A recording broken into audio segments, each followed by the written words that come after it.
रत्नापुर गांव में नत्थू नाम का वड़ा पाव वाला रहता था। नत्थू का वड़ा पाव रत्नापुर गांव में बहुत प्रसिद्ध था। लोग दूर दूर से उसके हाथ के वड़ा पाव खाने आते थे।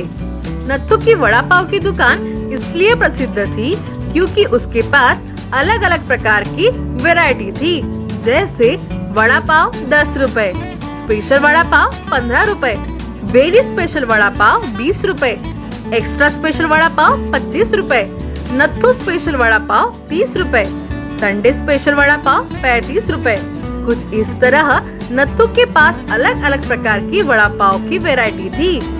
इन्हीं वड़ा पाव की अलग अलग वैरायटी को देखकर लोग नत्थू की दुकान पर वड़ा पाव खाने आते थे। एक दिन नत्थू की दुकान पर उसका मित्र केशव आता है और वह कहता है, और भाई नत्थू, क्या हालचाल? सब बढ़िया है केशव भाई। दुकान कैसे चल रही है? भगवान की कृपा से बहुत अच्छा चल रहा है। तुम्हारे वड़ा पाव की तो बात ही कुछ और है नत्थू भाई, दिल खुश हो जाता है। ये बात तो तुमने सही कही है भाई। नत्थू भाई, अब इतनी तारीफ करने के बाद एक स्पेशल वड़ा पाव मिलना ही चाहिए। पैसे लगेंगे केशव भाई? वड़ा पाव खिलाते हो या तुम्हारी सच्चाई पूरे गांव वालों को बता दूं? अरे केशव भाई, आप ही की तो दुकान है, ये लो आपका स्पेशल वड़ा पाव। केशव वड़ा पाव खाने के बाद नत्थू की दुकान से चला जाता है। नत्थू अपनी दुकान में व्यस्त हो जाता है। अगले दिन रत्नापुर गांव में विशाल नामक लड़का आता है। वह सरकारी नौकरी में बड़ी पद पर था।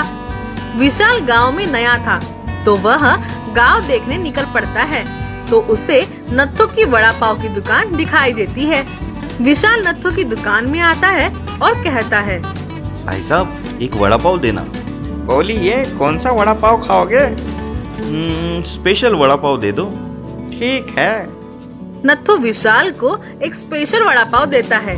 वड़ा पाव खाकर विशाल कहता है, आपका वड़ा पाव तो बहुत स्वादिष्ट है और आपके पास अलग अलग प्रकार के वड़ा पाव है। हाँ। विशाल वड़ा पाव खाकर नत्थू की दुकान से निकल जाता है। फिर वह सोचता है, क्यों ना मैं हर दिन इसका एक एक वड़ा पाव चख कर देखता हूँ। अगले दिन से विशाल रोज नत्थू की दुकान पर वड़ा पाव खाने आता था। इस तरह नत्थू और विशाल में दोस्ती हो गई। नत्थू उसे अलग अलग प्रकार के वड़ा पाव बनाकर खिलाता था। एक दिन विशाल को एहसास होता है कि सभी वड़ा पाव टेस्ट में एक जैसे ही है। फिर ये नत्थू वड़ा पाव के नाम बदलकर पैसे किस बात के ज्यादा ले रहा है। अगले दिन विशाल नत्थू की दुकान पर आता है और कहता है, नत्थू, एक बात पूछ सकता हूँ? हाँ बोलो। आपके सभी वड़ा पाव की टेस्ट तो एक जैसी ही है, फिर आप किस बात के ज्यादा पैसे लेते हैं? ऐसा नहीं है, फर्क है। क्या फर्क है? वड़ा पाव मतलब सिर्फ वड़ा पाव। स्पेशल वड़ा पाव? प्लेट धोकर देता हूँ। Very special vada pav? पाव अच्छी क्वालिटी की होती हैं। Extra special vada pav? सभी चीजें एक्स्ट्रा रहेगी। नत्थू स्पेशल वड़ा पाव? हाथ धोकर प्लेट साफ करके वड़ा पाव बनाता हूँ। Sunday special? उस दिन मैं नहा कर आता हूँ। ये सब सुनकर विशाल दंग रह जाता है और उसे बहुत गुस्सा आता है। विशाल नत्थू की दुकान से गुस्से में निकलता है। विशाल गांव वालों को नत्थू के वड़ा पाव की सच्चाई बताता है। गांव वाले गुस्से में नत्थू की दुकान पर आते हैं और नत्थू की पिटाई करना शुरू कर देते हैं। अगले दिन नत्थू अपनी दुकान खोलता है, पर कोई भी ग्राहक उसकी दुकान पर नहीं आता। नत्थू की चालाकी उस पर ही भारी पड़ गई। रत्नापुर गांव में नाथूराम नाम का बिरयानी बेचने वाला रहता था। नाथूराम की बिरयानी बहुत प्रसिद्ध थी कि नाथूराम की बिरयानी स्वादिष्ट थी और कम दाम में मिलती थी, इसलिए लोग दूर दूर से उसकी बिरयानी खाने आते थे। एक दिन नाथूराम का मित्र रामलाल उसकी बिरयानी की दुकान पे आता है। कैसन हो नाथू भाई? सब बढ़िया है रामलाल भाई, तुम बताओ। सब ठीक है भाई। दुकान कैसन चलत रही? भगवान की कृपा से अच्छी चल रही है। तुम्हार बिरयानी बहुत फेमस है। हाँ, ये बात तो है भाई। तुम्हें और मुनाफा कमाना है तो हमारे पास एक आइडिया है। बताओ भाई। तुम अपनी बिरयानी के दाम बढ़ा लो।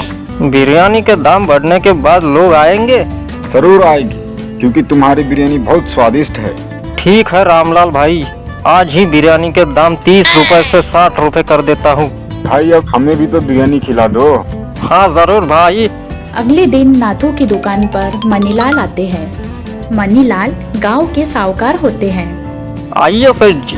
नाथू 2 प्लेट बिरयानी पार्सल दे देना। हाँ सेठ जी, अभी देता हूँ। मनीलाल नाथूराम को बिरयानी के पैसे देता है। सेठ जी 120 रुपए हुए हैं। नाथू तुमने बिरयानी के दाम बढ़ा दिए? हाँ सेठ जी, महंगाई भी तो बढ़ गई है ना।